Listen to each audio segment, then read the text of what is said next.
Hello दोस्तों। आज 16 जनवरी 2024 है और आज का हम लोग डेली करंट अफेयर देखेंगे। तो हम लोग चलते हैं आज के डेली करंट अफेयर पे। तो हम लोग बढ़ते हैं आज के डेली करंट अफेयर पे और सबसे पहले देखेंगे आज का इतिहास, यानी कि 16 जनवरी का इतिहास सबसे पहले देखेंगे। तो 16 जनवरी 1769 कलकत्ता में पहली बार सुनियोजित घुड़दौड़ का आयोजन किया गया। 16 जनवरी 1761 अंग्रेजों ने पांडिचेरी से फ्रांसीसियों का अधिकार हटा दिया। 16 जनवरी 1992 ब्रिटेन एवं भारत के बीच प्रत्यर्पण संधि हुई। 16 जनवरी 1989 सोवियत संघ ने मंगल ग्रह के लिए 2 साल के मानव अभियान की योजना की घोषणा की। 16 जनवरी 2003 दूसरी अंतरिक्ष यात्रा पर भारतीय मूल की कल्पना चावला रवाना हुई। अब आगे बढ़ते हैं 16 जनवरी से संबंधित current affair. New space India limited GST 20 उपग्रह लॉन्च करने की योजना बना रहे हैं। उपग्रह 2024 की दूसरी तिमाही में स्पेस एक्स के फाल्कन 9 रॉकेट पर लॉन्च किया जाएगा। इसका पूर्ण स्वामित्व, संचालन और वित्त पोषण NSIL द्वारा किया जाएगा। आगे बढ़ते हैं। परिवहन क्षेत्र में एक प्रमुख खिलाड़ी भारतीय रेलवे ने भारतीय उद्योग परिसंघ के साथ अपने समझौता ज्ञापन को नवीनीकृत करके पर्यावरणीय स्थिरता के प्रति अपनी प्रतिबद्धता की पुष्टि की है। सहयोग का उद्देश्य ऊर्जा और पानी की खपत को कम करना है। अंततः ग्रीन हाउस गैस उत्सर्जन को कम करना है। यह भारतीय रेलवे और CII के बीच साझेदारी का लगातार तीसरा कार्यालय है। रेलवे नेटवर्क ने टिकाऊ प्रथाओं के प्रति अपने समर्पण को मजबूत करते हुए 2030 तक शुद्ध शून्य कार्बन उत्सर्जन प्राप्त करने का महत्वाकांक्षी लक्ष्य निर्धारित किया है। आगे बढ़ते हैं। विद्युत मंत्रालय की इकाई ICC लिमिटेड ने अगले 5 वर्ष में विभिन्न बुनियादी ढांचा परियोजनाओं के लिए 35,000 करोड़ रुपए की वित्तीय सहायता देने के लिए रेल विकास निगम लिमिटेड के साथ एक समझौता ज्ञापन पर हस्ताक्षर किए हैं। MOU को प्रमुख हस्तियों के हस्ताक्षरों के माध्यम से औपचारिक रूप दिया गया, जिसमें REC निदेशक श्री अजय चौधरी और RVNL के निदेशक श्री राजेश प्रसाद ने समझौते में महत्वपूर्ण भूमिका निभाई। आगे बढ़ते हैं। प्रतिष्ठित भारतीय प्रौद्योगिकी संस्थान मद्रास और मंडी के शोधकर्ताओं ने जैव प्रौद्योगिकी के क्षेत्र में एक महत्वपूर्ण उपलब्धि हासिल की है। उन्होंने कैंसर रोधी दवा कैप्टोथैसिन के उत्पादन को बढ़ावा देने के लिए पौधों की कोशिकाओं को सफलतापूर्वक चयापचय रूप से इंजीनियर किया है। आगे बढ़ते हैं। भारत सरकार के शिक्षा मंत्रालय के स्कूल शिक्षा और साक्षरता विभाग ने प्रेरणा एक अनुभवक शिक्षण कार्यक्रम लॉन्च किया है। यह कार्यक्रम राष्ट्रीय शिक्षा नीति 2020 की आधारशिला है।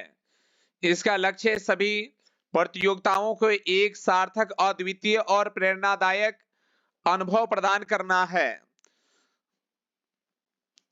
प्रेरणा 9वीं से 12वीं कक्षा के चयनित छात्रों के लिए एक सप्ताह तक चलने वाला एक आवासीय कार्यक्रम है।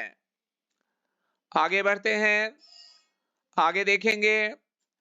भारत ने देश की वैश्विक भागीदारी को प्रदर्शित करते हुए 7 कुशल सिविल सेवकों को विदेश में महत्वपूर्ण पदों पर नियुक्त किया है। विशेष रूप से श्री विकासशील एक अनुभवी नौकरशाह अब मनाली में एशियाई विकास बैंक के कार्यकारी निदेशक हैं, जो अंतर्राष्ट्रीय विकास के लिए एक भारत की प्रतिबद्धता पर जोर देते हैं। 1994 बैच के भारतीय प्रशासनिक सेवा अधिकारी विकासशील अब एडीबी में कार्यकारी निदेशक है। वह जल जीवन मिशन के अतिरिक्त सचिव और मिशन निदेशक के रूप में अपनी वर्तमान भूमिका से बहुमूल्य अनुभव लेकर आए हैं और इस प्रतिष्ठित स्थान में भारत के प्रतिनिधित्व में योगदान दे रहे हैं। आगे बढ़ेंगे। केंद्रीय मंत्रिमंडल ने हाल ही में अयोध्या हवाई अड्डे को अंतर्राष्ट्रीय हवाई अड्डा घोषित करने की मंजूरी दे दी है, जो शहर के लिए एक महत्वपूर्ण विकास है। क्षेत्र के ऐतिहासिक और सांस्कृतिक महत्व को दर्शाते हुए हवाई अड्डे का नाम महर्षि वाल्मीकि अंतर्राष्ट्रीय हवाई अड्डा अयोध्या धाम रखा जाएगा। नेक्स्ट है, भारतीय अंतरिक्ष अनुसंधान संगठन ने अपने कक्षीय प्लेटफॉर्म पोएम 3 में 100 वाट श्रेणी के लिए पॉलीमर इलेक्ट्रोलाइट्स मेम्ब्रेन ईंधन सेल आधारित पावर सिस्टम का सफलतापूर्वक परीक्षण करके एक महत्वपूर्ण उपलब्धि हासिल की है। यह उल्लेखनीय उपलब्धि PSLV C-58 मिशन पर हुई, जो भविष्य के अंतरिक्ष अभियानों के लिए ईंधन सेल प्रौद्योगिकी के मूल्यांकन में एक महत्वपूर्ण कदम है। प्रयोग का प्राथमिक उद्देश्य अंतरिक्ष के चुनौतीपूर्ण वातावरण में पॉलीमर इलेक्ट्रोलाइट्स मेम्ब्रेन ईंधन कोशिकाओं के संचालन का मूल्यांकन करना था। नेक्स्ट आगे बढ़ते हैं। उड़ीसा के मयूरभंज जिले के सिमिलीपाल काई चटनी को भौगोलिक संकेत टैग प्राप्त हुआ। इस चटनी को लाल बुनकर चींटियों से बनाया जाता है। यह चटनी अपने उपचार गुणों के कारण इस क्षेत्र में लोकप्रिय है। इस चटनी को आदिवासी लोगों की पोषण सुरक्षा के लिए महत्वपूर्ण माना जाता है। आगे बढ़ते हैं। रणधीर जायसवाल ने विदेश मंत्रालय के अधिकारी प्रवक्ता के रूप में कार्यभार संभाला। श्री जायसवाल ने पुर्तगाल, क्यूबा, दक्षिण अफ्रीका और न्यूयॉर्क में संयुक्त राष्ट्र में भारत के स्थानीय मिशन में कार्य किया है। आगे बढ़ते हैं और देखते हैं राष्ट्रीय व अंतर्राष्ट्रीय करंट अफेयर्स। जिसका पहला सवाल है, राष्ट्रीय स्टार्टअप दिवस हर साल कब मनाया जाता है?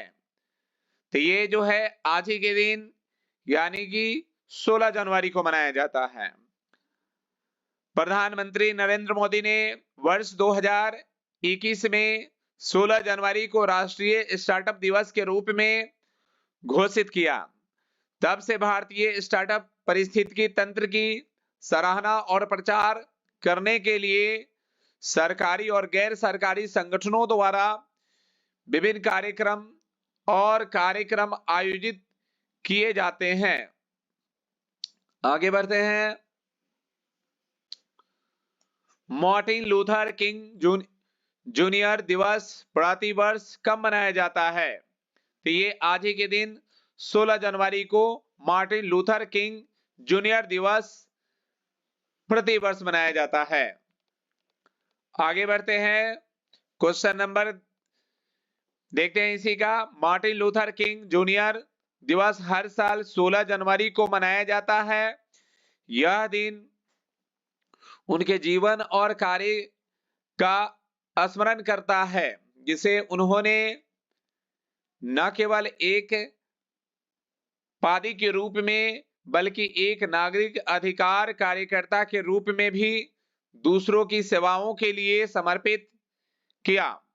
उन्होंने स्वाभाविक रूप से लोगों के आध्यात्मिक जीवन का प्रतिबंध किया, लेकिन उन्होंने लोगों को जरूरत और संकट के समय व्यवहारिक सहायता भी दी। आगे बढ़ते हैं। क्वेश्चन नंबर 3 को देखते हैं। हाल ही में कौन सा देश अगले 10 वर्षों में भारत को 1000 मेगावाट बिजली का निर्यात करेगा?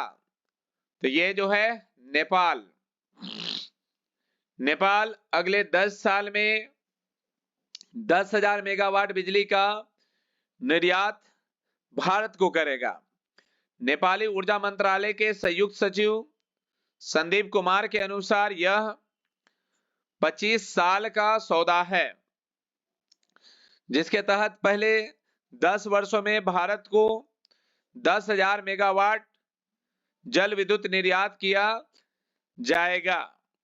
उसके बाद हर 10 साल पर यह समझौता स्वतः नवीनीकृत हो जाएगा। आगे बढ़ते हैं। क्वेश्चन नंबर हम 4 देखते हैं। हाल ही में एनएचपीसी किस राज्य में कुप्पा हाइड्रो स्टोरेज परियोजना का निर्माण करेगी? तो ये जो है ऑप्शन नंबर बी, गुजरात। हाल ही में एनएचपीसी ने गुजरात के छोटे उदयपुर में 750 मेगावाट ग्रुप कुप्पा पंपी हाइड्रो स्टोरेज परियोजना में 4000 करोड़ रुपए का निवेश करने के लिए प्रारंभिक समझौता किया है। कंपनी के एक बयान में कहा गया है कि स्वच्छ और हरित ऊर्जा की दिशा में एक कदम उठाते हुए एनएचपीसी ने कंपा पंड हाइड्रो स्टोरेज प्रोजेक्ट में निवेश के लिए गुजरात पावर कॉरपोरेशन के साथ एक समझौता ज्ञापन पर हस्ताक्षर किए हैं। क्वेश्चन नंबर 5 देखते हैं। हाल ही में किसे puberty athlete of the years 2023 चुना गया है? तो यह है विराट कोहली को। हाल ही में अनुभवी भारतीय क्रिकेटर विराट कोहली को 2023 के लिए puberty athletes of the year के प्रतिष्ठित खिताब से सम्मानित किया गया है, जिन्होंने अंतिम वोटों में 78 से 22 के अंतर से अर्जेंटीना के विश्व कप विजेता कप्तान लियोनेल सेमी पर उल्लेखनीय जीत हासिल की है। आगे बढ़ते हैं। क्वेश्चन नंबर 6 को देखेंगे। हाल ही में किसे फेडरल रिजर्व बैंक के निदेशक मंडल में शामिल किया गया है? तो ये है डॉक्टर राजीव शाह को। हाल ही में रॉकफेलर्स फाउंडेशन के भारतीय अमेरिकी अध्यक्ष डॉक्टर राजीव शाह को federal reserve bank of New York के निदेशक मंडल में नामित किया गया है। फेडरल रिजर्व सिस्टम के बोर्ड ऑफ गवर्नर्स ने शाह को 31 दिसंबर 1926 को समाप्त होने वाले 3 साल के कार्यकाल के लिए क्लास सी निदेशक के रूप में नियुक्त किया। आगे बढ़ते हैं, क्वेश्चन नंबर 7। हाल ही में महिलाओं के खिलाफ अपराध की 50% से अधिक शिकायतें किस राज्य में दर्ज की गई है? तो ये जो है उत्तर प्रदेश में। हाल ही में महिलाओं के खिलाफ अपराध की 50% से अधिक शिकायतें उत्तर प्रदेश राज्य में दर्ज की गई है। इस राज्य में महिलाओं के खिलाफ अपराध के 16,000 से ज्यादा मामले दर्ज किए गए। राष्ट्रीय महिला आयोग की तरफ से जारी आंकड़ों के मुताबिक देश भर में पूरे साल में महिलाओं के खिलाफ अपराध की 28,811 शिकायतें मिली है। आगे बढ़ते हैं, क्वेश्चन नंबर 8। हाल ही में भारतीय ओलंपिक संघ ने किसे सीईओ नियुक्त किया है? तो ये है रघुराम अय्यर को। हाल ही में भारतीय ओलंपिक संघ ने रघुराम अय्यर को सीईओ नियुक्त किया है। रघुराम अय्यर के पास स्पोर्ट्स मैनेजमेंट क्षेत्र में काफी ज्यादा अनुभव है। उन्होंने इंजीनियर प्रीमियर लीग टीमों राजस्थान रॉयल्स, लखनऊ सुपर जॉयट्स और राइजिंग पुणे सुपर जॉयट्स के सीईओ के रूप में कार्य किया है। आगे बढ़ते हैं, क्वेश्चन नंबर 9 को देखते हैं। हाल ही में भारत और किस देश ने हाइड्रोकार्बन क्षेत्र में सहयोग बढ़ाने के लिए समझौते पर हस्ताक्षर किए हैं? तो ये क्या है? गुयाना। क्या है? गुयाना देश है, इन्होंने किया है। हाल ही में हाइड्रोकार्बन क्षेत्र में सहयोग के लिए भारत गुयाना समझौता ज्ञापन को कैबिनेट की हरी झंडी केंद्रीय मंत्रिमंडल ने हाइड्रोकार्बन क्षेत्र की मूल्य श्रृंखला में सहयोग को बढ़ावा देने के लिए पेट्रोलियम और प्राकृतिक गैस और प्राकृतिक संसाधन मंत्रालय गुयाना के बीच एक समझौता ज्ञापन को मंजूरी दी है। आगे बढ़ते हैं, क्वेश्चन नंबर 10। हाल ही में किसने पंचायत से सदन तक कार्यक्रम शुरू किया है? तो ये है ऑप्शन नंबर सी। हाल ही में संसद ने पंचायतों और शहरी स्थानीय निकायों की विधि पृष्ठभूमि की 500 से अधिक महिला प्रतिनिधियों के लिए पंचायत से संसद तक नामक एक कार्यक्रम की मेजबानी की। पंचायत से संसद तक का उद्देश्य महिला जमीनी स्तर के नेताओं को सशक्त बनाना और उनका समर्थन करना है। इसी के साथ आज का करंट अफेयर खत्म होता है। आप सभी जो है, आप सभी को कहीं इसमें कोई दिक्कत हो तो आप मेरे इस व्हाट्सएप नंबर को सेव कर लेंगे और इस पे जो है किसी तरह के कोई कमेंट करना हो तो करेंगे और साथ ही साथ जो है हमारी इस वीडियो को भी जो है लाइक, कमेंट, शेयर वगैरह करेंगे और सब्सक्राइब नहीं किए हो तो सब्सक्राइब भी कर लेंगे। आप सभी को ये पूरे वीडियो देखने के लिए शुक्रिया, धन्यवाद।